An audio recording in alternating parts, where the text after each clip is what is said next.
Antes de começar e te dando a chance de vazar, já te adianto que nesse vídeo vou me alongar. Tudo que farei é longo e dura uma eternidade, porque em vez de pensar no tempo, pensei na qualidade. E em prova da minha consideração por ti, já te aviso isso agora, para que você possa partir. Porque se é para fazer algo ruim e mal feito, já temos para isso os políticos, os vereadores e os prefeitos. E aí, pessoal? Nesse vídeo eu vou te dar uma ideia de como construir 10 kitnets num terreno de esquina que mede 10 por 30 metros. Eu vou te mostrar como eu fiz desde a fundação até as kitnets prontas e mobiliadas lá no final, mostrando estrutura arquitetônica, parte elétrica, hidráulica, gás, cisterna. Meu objetivo é te mostrar um passo a passo de como uma obra assim seria feita, as etapas pelas quais passaria e tudo o que tu vai precisar fazer e enfrentar caso faça uma obra como essa ou de mesmo porte. Esse é meu terreno que mede 12 metros por 30 metros, totalizando uma área de 360 metros quadrados. Antes de mais nada, preciso levar em consideração as exigências legais e as normas, que no meu caso, como o terreno é de esquina, exige que ao menos uma das testadas do terreno, a principal, tenha um recuo de 4 metros, sendo que a outra testada poderia ter um recuo de 2 metros. Eu poderia aproveitar o máximo do terreno dessa forma, mas ao avaliar as exigências no geral, vou manter 4 metros aqui também, porque além dos recuos, preciso considerar a taxa de ocupação do terreno, assim como os índices de aproveitamento e permeabilidade. Meu terreno está situado num zoneamento que permite uma taxa de ocupação de 75%. Tem um índice de aproveitamento cujo fator é 2 e permeabilidade de 12,5%. Isso pode parecer complicado, mas vou te mostrar de uma forma muito simples. A taxa de ocupação é o quanto do terreno tu pode construir.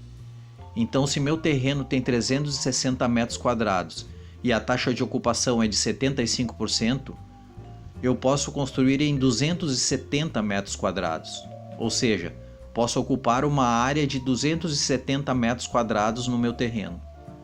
O índice de aproveitamento é referente ao quanto do terreno eu posso aproveitar, e no meu caso o índice é 2.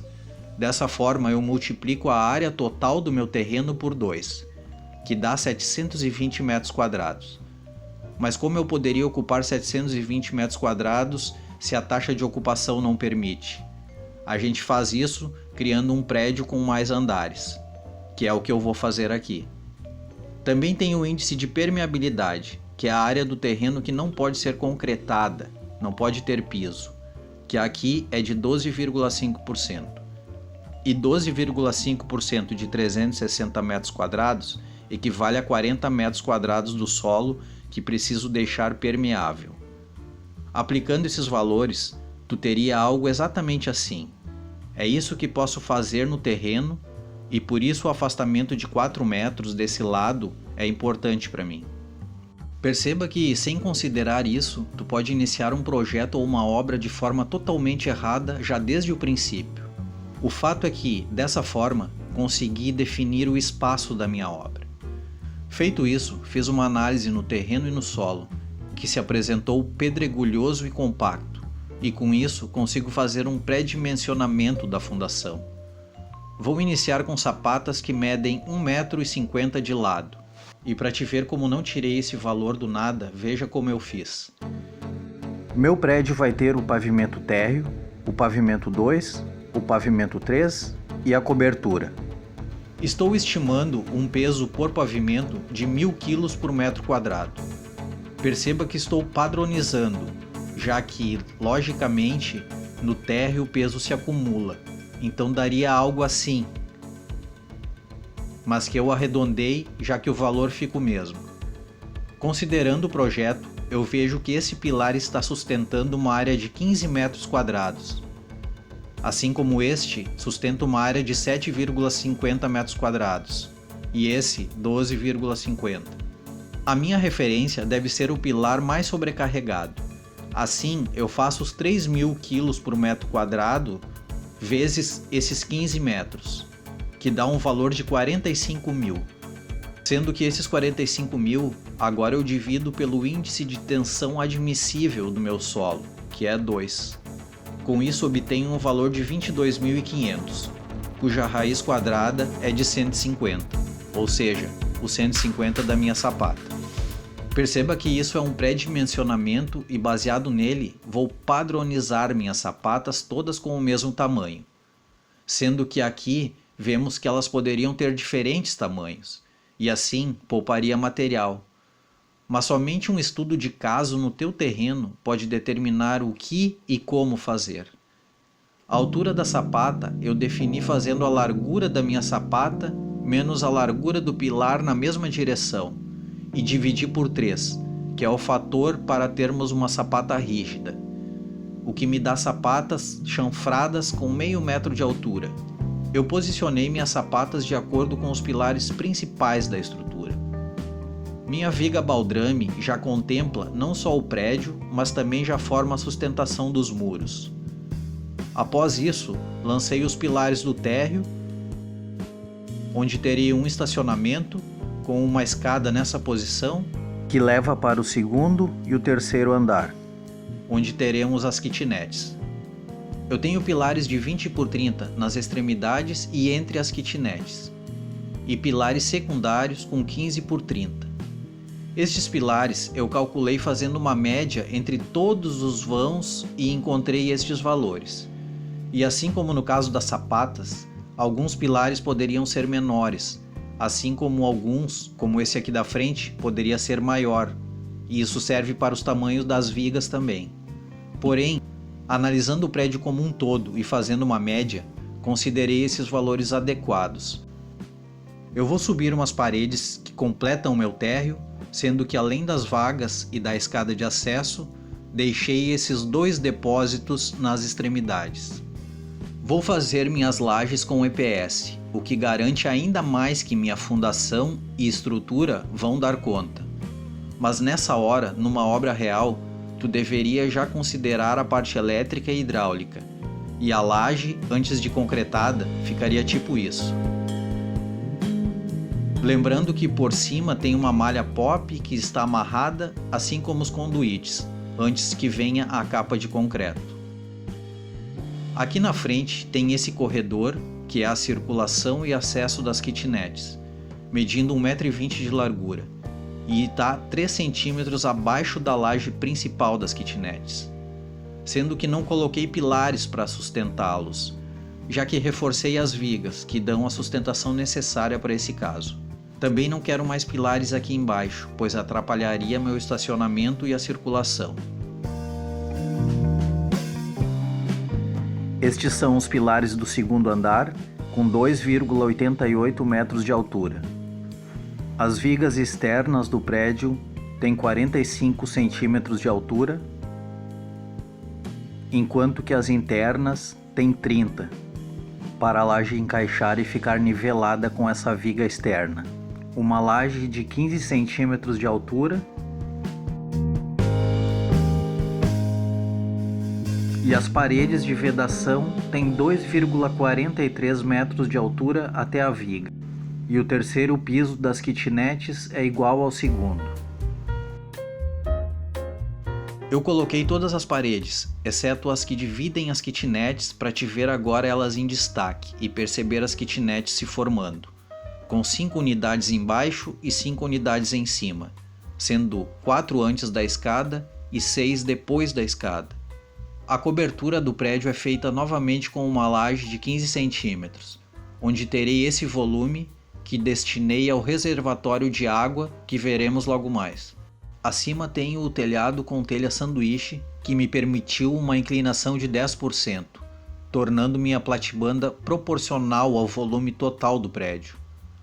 Meu telhado desce para esse lado e cai numa calha com 50 centímetros de largura por 30 de altura, capaz de dar vazão a 5.000 litros de água por minuto, sendo que ela deságua em 2 canos de 150 milímetros que levam a água até minha cisterna, que se encontra aqui embaixo, com capacidade para 10.000 litros de água e que abastece o prédio para os devidos fins através de uma bomba que leva a água para o reservatório. Aqui se formou essa laje porque recuei a platibanda, de modo a economizar em telhado, e também porque vou colocar aqui os motores dos ar-condicionados, sendo que a mangueirinha deles deságua aqui na calha também. Em termos de funcionalidade e praticidade, esse é um local extremamente adequado para isso, principalmente considerando a posição dos móveis depois, lá dentro da kitnet. Mas claro que não me agrada eles aparecendo aqui, e vou resolver isso da seguinte forma. Nos corredores de baixo vou colocar guarda-corpo de metal e vidro. Pensei em trazer esse elemento também aqui para cima, e assim mato 2 coelhos com uma paulada só. Porque já servem de proteção para quem vai fazer a manutenção aqui em cima, além de camuflar os motores, sem contar que dá um toque especial na fachada, deixando ela bem mais moderna e mantendo um certo padrão. E aqui, como tenho esse ambiente na cobertura, botei um corredor metálico para fazer essa conexão sem pisar nas telhas. Entrando aqui, tem esse espaço que destinei para as caixas d'água e tenho esse alçapão. Com essa escada de segurança para quem acessa aqui de baixo. E aqui vemos melhor todo o espaço da escada, que no geral tem 2,40 metros de largura, sendo que cada lance de escada tem 1,20 m de largura, com pisantes de 27 centímetros e espelho de 18 centímetros. Eu coloquei portas de madeira, sendo que o vão aqui fora ficou com 88 centímetros de largura, para uma porta de 80. E as janelas são bem padronizadas também, sendo as maiores janelas de alumínio que medem 1,20 por 1,20, e a do banheiro mede 60 por 60. A escolha dessas janelas tem a ver com a porcentagem de iluminação e ventilação que preciso deixar nas kitnets. Basicamente tem uma área de 22,64 metros quadrados e preciso deixar 15% de iluminação natural, assim como 7,5% de ventilação natural, equivale a 3,4 metros quadrados, que consigo usando 3 janelas de 1,20 m por 1,20 m, já que 2 não seria o suficiente. E são janelas com folhas de correr que atendem minhas 2 demandas, pois pelo vidro entra os 15% de iluminação que preciso, e quando abro a folha, entra os 7,5% de ventilação. Nessas janelas dos fundos, estou colocando pingadeiras.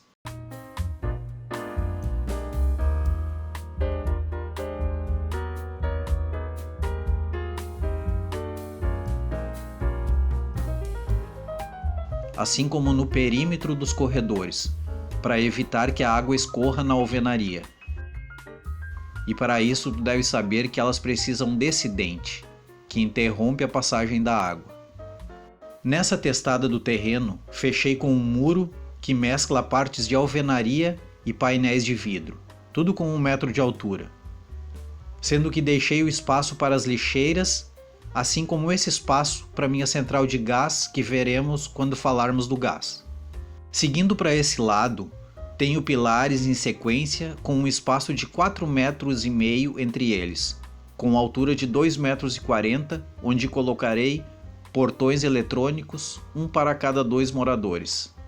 Além do portão de entrada, com a correspondência, interfones e aqui as entradas principais de água e luz, com essa cobertura metálica com teto semi-transparente ou de vidro. Eu estou colocando de vidro para harmonizar com o meu guarda-corpo. Também tem esse fechamento que estou colocando uma tela. Essa grade eu tenho ela aqui e também tenho aqui por necessidade, porque quero camuflar esses canos. Tenho ela em mais alguns lugares para criar aquela harmonia que falei. Eu penso nessas grades tomadas por plantas da região e adaptadas ao clima, para não precisarem de grandes manutenções, além de crescerem muito mais naturalmente, deixando esses espaços sempre verdes. E diante de tudo isso, eu faria a parte externa do prédio bem simples, no sentido de apenas rebocar e pintar, de preferência com cores claras e no máximo 2 cores diferentes. Talvez um revestimento aqui nessa viga que forma os corredores, assim como uma cor mais viva, além de deixar a fachada mais interessante, na minha opinião. Nesse lado vou manter um gramado e esse espaço é exatamente o que preciso para minha taxa de permeabilidade. E aqui na entrada farei um corredor principal que leva até a escada, sendo que as entradas laterais dos carros vou usar esse bloco chamado concregrama. Porém, eu sei da dificuldade e do trabalho que dá manter grama aí, então vou substituir por um pedrisco tipo brita. Nessa parte do estacionamento, vou manter um piso de cimento queimado, fazendo 5 vagas para carros e 5 vagas para motocicletas e bicicletas. Antes de vermos as kitnets por dentro, eu vou te mostrar outros detalhes mais técnicos do prédio. Começando pelo sistema de gás. Aqui eu tenho 2 cilindros P45 que, conectados a este ramal, levam o gás até essa central de controle, medição e distribuição, de onde saem os canos de cada medidor para cada kitnet. Para saber o caminho desses canos, eu planejei a kitnet por dentro previamente, para saber qual seria o melhor caminho. Sendo que fiquei com um sistema mais ou menos assim, onde cada final de linha representa a chegada em uma kitnet. Aproveitando que estamos aqui e que já falei da cisterna, como eu disse, ela se encontra aqui e recebe a água da calha por esses canos e retorna para o prédio impulsionada por uma bomba. Essa água de reuso estou destinando para os vasos sanitários e áreas de serviço, assim como alguns pontos no térreo para lavar carros, calçadas, além de regar o jardim. Estou representando isso no encanamento em verde. Também tem o reservatório e o encanamento da água tratada pela concessionária, que é representado aqui em azul, sendo que esta água destinei para os chuveiros, lavatórios e cozinha. E esse é o esquema hidráulico do meu prédio. E completando o sistema hidrossanitário, temos o encanamento de esgoto das kitnets, cujo esquema eu mostro no encanamento de cor branca. Esse encanamento fica abaixo da laje, onde depois cobrimos com um forro de gesso ou similar para escondê-los. O esgoto desce até o térreo, onde segue até a fossa séptica que alojei nesta área. Os canos descem através desse shaft, que nada mais é do que essa parede falsa que abriga o encanamento. Todas as minhas prumadas descem pelo shaft, tanto de esgoto como de abastecimento de água.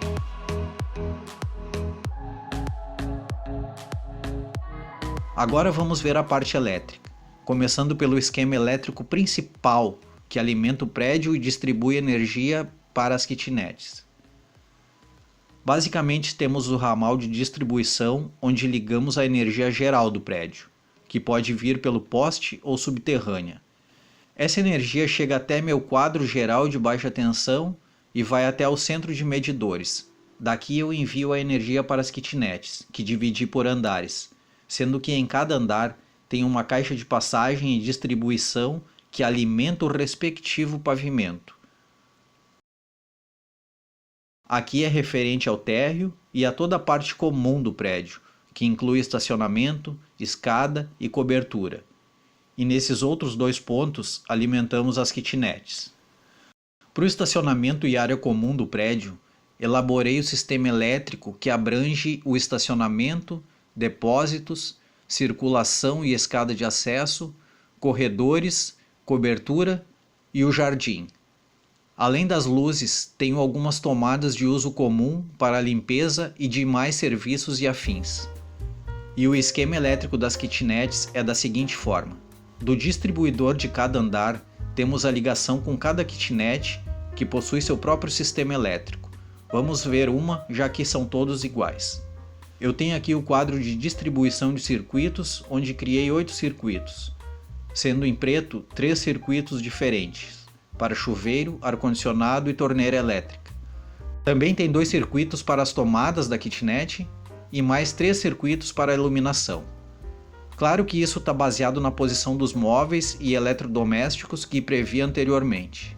E por isso falei do ar-condicionado e de como o local que coloquei os motores tem a ver com essa configuração aqui dentro, porque a parte interna fica aqui e o motor aqui pertinho. E finalmente vamos ver as kitnets por dentro. Apesar de vermos isso no final da obra, foi algo que planejei lá no início, e todo o meu encanamento, sistema de gás e parte elétrica é fruto desse planejamento. Embora eu também mudei o planejamento interno por conta do encanamento, por exemplo. Veja aqui como uma configuração de móveis diferente muda muito o encanamento e também a parte elétrica. A primeira opção de kitnet é dessa forma. Esse é um caso onde teríamos que ampliar o encanamento e a tubulação do gás, com sala, cozinha, área de serviço e quarto. Coloquei divisórias leves para dividir os espaços. Aqui nos fundos vai da área de serviço para o banheiro. Nessa outra opção temos a sala e cozinha na entrada, área de serviços e dormitório, com uma mesa de refeições aqui no centro. Aqui também teríamos que ampliar o encanamento. Na terceira opção de kitnet, a lavanderia fica melhor posicionada. E aqui temos o quarto e em seguida o banheiro, com uma bancada de cozinha em L aqui. A quarta opção já está configurada de acordo com o encanamento e elétrica que vimos anteriormente.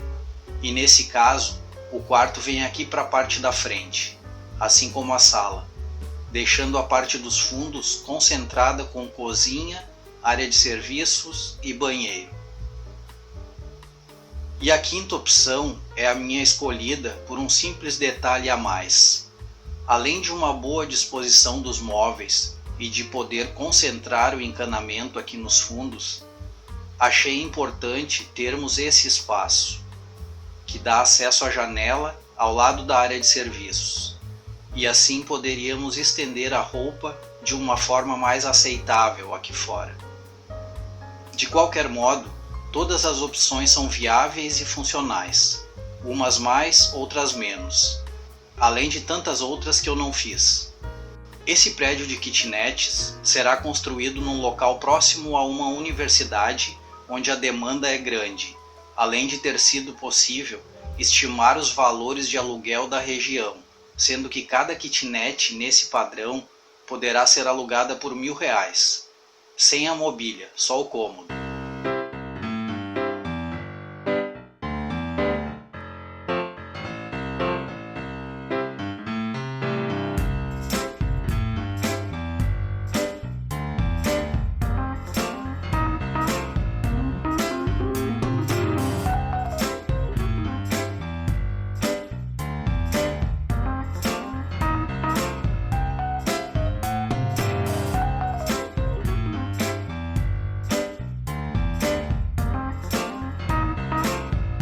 Espero que esse vídeo tenha te ajudado de alguma forma. Valeu por ter ficado até aqui, para quem ficou, e até a próxima.